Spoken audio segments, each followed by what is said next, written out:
Good evening and welcome back to Allergic to Stupidity and to Cuppa with Bev. I hope everyone had a really good day. Spring is coming. By the weekend in Southern Ontario, we're supposed to have like plus 14, plus 15. The snow is melting. It's coming. It's almost time. Almost time for planting. So, this chit chat is sort of going to be broken into 3 parts. So if I keep looking down, make sure I stay on top of my notes. Okay, my first part of this is my allergic reaction today to something of stupidity. And it is, how can a leader of a large country not at least know how the political setup of another country works? They don't have to know all the details. I get that. I don't know all the details of how North Korea works, or Russia, or Ukraine, or France. Well, France has got so many parties. It never surprises me when they can't get a majority, because there's too many parties. But on Donald Trump's Truth Social, he commented on how he'd had a wonderful meeting or chit chat or talk with Justin Trudeau about the tariffs.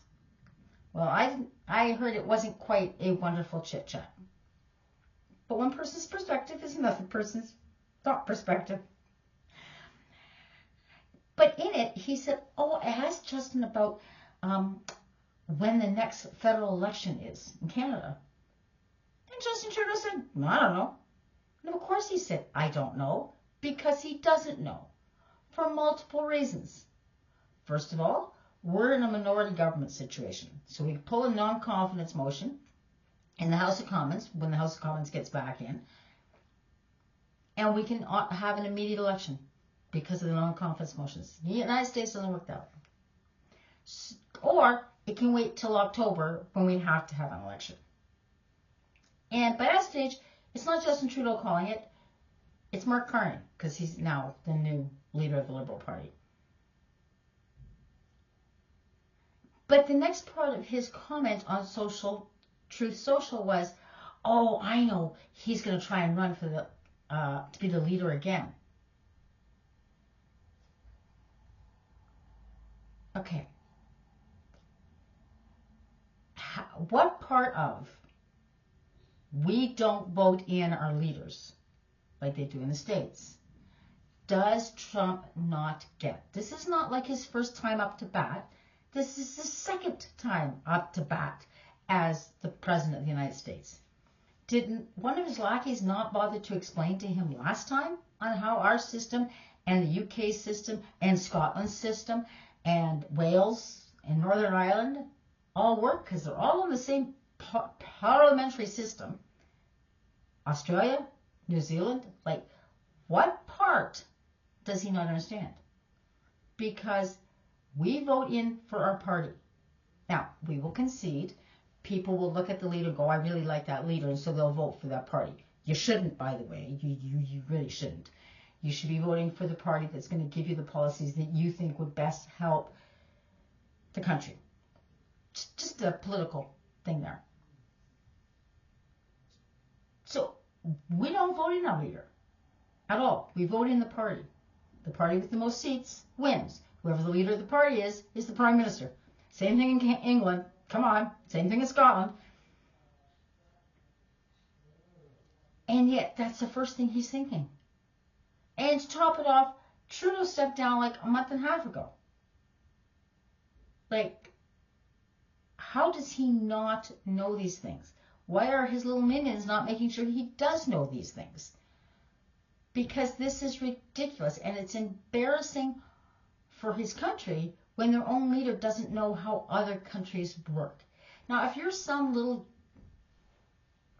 farmer, that sounds like I'm dissing farmers, but some little worker in the middle of Ohio or Montana, and you don't know how the Canadian system works or Japan's system works, well, that's different. You're not in a political situation. But here is the leader of the United States who does not know how their greatest trading partner works. And I was like, time for an allergic reaction because I walked around the rest of today going, how does he not know this? How does he not know this? I'm just a lowly, I hate the word lowly, but I'm just a high school teacher. Well, teacher of any level, but who knows how their system works better than he, who is a political leader, knows how our system works. There's your allergic reaction for the day. And then we wonder why if he doesn't know something that simplistic, it shouldn't surprise any of us when he doesn't know how the other things that are more complex work. Like, anyways. Okay, so today's cuppa is I've been noticing that my views are really, really going up, which is really nice. Welcome all those people that have found my channel. Please hit subscribe, please hit like, and please share. Let's just get everybody out that they can find a place that they can listen to this little old lady rant and rave about the stupidity that's going on in this world. But I thought I'd take 5 minutes or 10 minutes tonight to bring all those new viewers up to snuff, up to level about who I am. So, here we go. I am a teacher. I am proudly a teacher, to the point I get upset when people diss teachers in any way, shape, or form. If you don't diss the job unless you've done it, please and thank you very much. I have been teaching for, this is my 44th year. I did teach for Boards of Education in Ontario, and then went freelance, which means I could go overseas and teach. So I taught a couple of years in England, and then COVID struck. Wonderful, wonderful COVID struck. And I've taught in Northwestern Ontario before I came back to Southern Ontario, and then I went to England, and then COVID struck just to get the things. So now I freelance. Private schools, apply to private schools. It's usually a one-term contract here or a one-term contract there, which is fine. And when I'm not, then I'm tutoring. So this is 44 years of doing this, of helping kids become the best they can become and take a little less stress off of parental shoulders in any way, shape, or form. I love my job. I'm passionate about it. Even my ex-husband will tell you she needs to be in the classroom all the time. I love the energy the kids bring me. I love the off-the-wall questions that come out of teenagers. I prefer teenagers. Love my personal kids when they're little, but teaching, those teachers have little tiny people, they're gifts from God. They really are, because I can't. Where they look at me and say, how do you teach high school kids? And it's like, yeah, I love it. I've had it where my math lesson's been completely thrown out the window because my high school kids came in. Young man was Chinese and very interested in the military, and he came in and said, Miss, did you see what Putin did? I went, no, I haven't checked the news today. And so he's got us on his phone, and we spent the rest of that math class talking about how Putin had invaded Ukraine. So I really love it, and that's why I'm enjoying it, and that's who and what I am. This is the kind of stuff I love doing. I am annoyingly Canadian, relatively super polite, don't have much patience for stupidity, always try and bend over backwards to make somebody's day a little bit easier. But having said that, don't cuss me, because I have no problems standing up for what's wrong. So I literally do have companies I boycott. Not right now because they're American, but I boycott 2 companies because of their attitudes towards the environment and their attitudes towards human rights. So that's the kind of person I am. I am annoyingly, patriotically Canadian, middle-aged, and decided to join the Canadian Navy. Was unable to finish basic training, not because I physically couldn't do it, but one of my kids ended up getting cancer, and it was the little cog in the Canadian Navy or the admiral of my home ship. And since I was blessed with 4 wonderful children, the kids had to come first. That was no ifs, ands, or buts. So that's the only reason I quit. My kids were disappointed in me when I did. I said, no. I said I couldn't be out on deployment or out in training if my child was having to go through chemo, which she didn't, and she's fine. She's been classified clean. And that was years ago. So I'm annoyingly patriotically Canadian. I will do anything for my country. I will take a bullet for my country without a problem. Okay? I am also annoyingly environmentally pain in the butt. I have no use for plastic. I bend over backwards to not use it. And I'm always trying to find ways that I can recycle it here, which, just a hint, you guys can go out. They're mealyworms, and they eat styrofoam. I just have to find some live mealyworms. And they've been showing that they eat styrofoam, and they've been showing that when they've eaten styrofoam, that when they're dissected afterwards, they're not polluted. So somehow or other in the digestive system of a mealyworm, they break down the plastics in the styrofoam, and they poop it out. But it's just down to basic minerals of carbon and potassium and nitrogen and whatever else. So their digestive system has a way to break down to the point that scientists are looking at how can they use this technology of the good old-fashioned mealyworm to help us recycle things that otherwise have been unable to. So I'm planning on getting some live mealyworms this summer and put them in a big metal garbage can and put all my styrofoam in there. So that's the kind of who I am. So then the next one is, because of me being very aware, or try to be very aware of everything that's going on, and always watching the news and reading the news, it can become, mental health-wise, very stressful. And this is why this channel came about. So, know a little bit about me, now why the channel. It started off last fall as a way for me just to vent on stupidity of human nature. Just people, those guys that I can't be bothered, so I'm going to cut in front of you. That kind of stupidity is really what it started out with.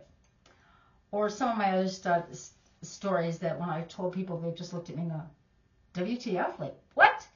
That's what it started out with. And people, I told them, told them the story or that I'd seen or read about, and they said, you got to put that on YouTube. That's going to be hilarious. So I thought, okay, let me do this. Someplace I can vent out in the world. Not only what were you doing, and for those that are new, if you go back to my channel to the very beginning, and some of my very bad videos, you'll find one about Tim Hortons, which every time somebody hears the story, they just look at me and go, what? And I went, I'm not joking. I watched it. It was hilarious. I just walked away shaking my head. But since everything that's happened since October when I started this channel, this has now become this has become a rock, a grounding place for me, where all day I'm listening to the news as I'm putzing around, doing school stuff, because I do have an educational website too, website, blog, or prepping for my students in the evening, or doing housework, or whatever. So I'm always listening to the news, that you get so frustrated and so angry and so upset that I needed a place to vent. And so what started out with roll your eyes at people became a place to vent with what's going on in the world, between the Ukraine, between Gaza, and now with Trump. And as I continued to do this, I found comfort in just getting on here and screaming out into the cyberspace about what's going on. Excuse me. And I thought, as I've been doing this, I'm thinking, I hope that for some of you, all of you, that coming and listening to me rant and rave, you don't have to agree with my opinion. It's my opinion. I mean, I've got degrees, but none of them are in poli-sci or economics. But from my perspective as somebody who lives really close to the U.S. border and who has friends overseas, it's a way for me to vent about what's going on. And maybe by listening to me rant and rave and vent about what's going on, you might not feel so alone in the world. My analogy in the past has been from the movie Titanic, and at the very end of it, or almost the end of it, she is on a door floating in the middle of the North Atlantic. And the symbolism is obvious that she is floating alone, all alone. And the one anchor, Leonardo DiCaprio, has died from hypothermia and has sunk to the bottom of the North Atlantic. And mine is, let's find a whole bunch of those little doors and bring ourselves together symbolically into a boat so we can survive the storm that's going through the North Atlantic.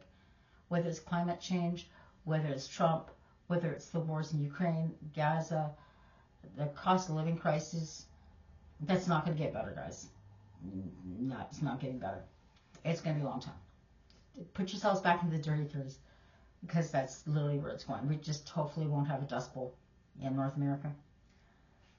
And we can be there for each other. And by me standing here on my chair, I can feel better by venting out into cyberspace, and maybe you can feel better just by listening to somebody else and go, okay, I'm not in this alone. I'm not the only one that's scared. I'm not the only one going, what am I going to do? So that's sort of where this channel has evolved. And what I'm hoping to take this channel in the next continue is get a little more structured so that one day a week it's a Canadian company, which I have done several of them. I think I'm on planning Canadian company number 8, where I go to their website and just go over the website and see what you can order and see what kind of things are there. Like I have done Mox and More, which is an Aboriginal thing out of Alberta. Wool place in Northwestern Ontario. And I'm just, those kind of things. And just so you can get, I can investigate and have fun investigating, because I like doing that, and show you these companies that will ship to you. So you can do your online shopping there. Please avoid using Amazon. Please, please, please, please, please, please, please. Please don't use Amazon. Unless you're absolutely stuck and there's no other way to get what you want or need. Okay? So that would be like once a week there's a Canadian company. And then just because everything is so depressing right now, is that once a week I come off with something that is smiles on our faces. And that's wonderful and fantastic, and this is really cute. And maybe it's a little Canadian history. Maybe it's a Canadian invention that we didn't realize was ours. I've had students go, well, Canada doesn't invent anything, with me going, I'm going to cry, I'm going to cry. So I literally have had walls in my civics class that I've never had the luck of being able to teach Canadian history. Even though I got the courses to be able to teach Canadian history, I've never managed to teach Canadian history. But all of these things that we've done, and people just don't realize it. Like garbage bags, as much as I hate and despise plastic garbage bags, we're the ones that invented them. Peanut butter, and we don't even grow peanuts. But that's okay. We invented peanut butter. Insulin, that one's close to my heart. We're the ones that did it.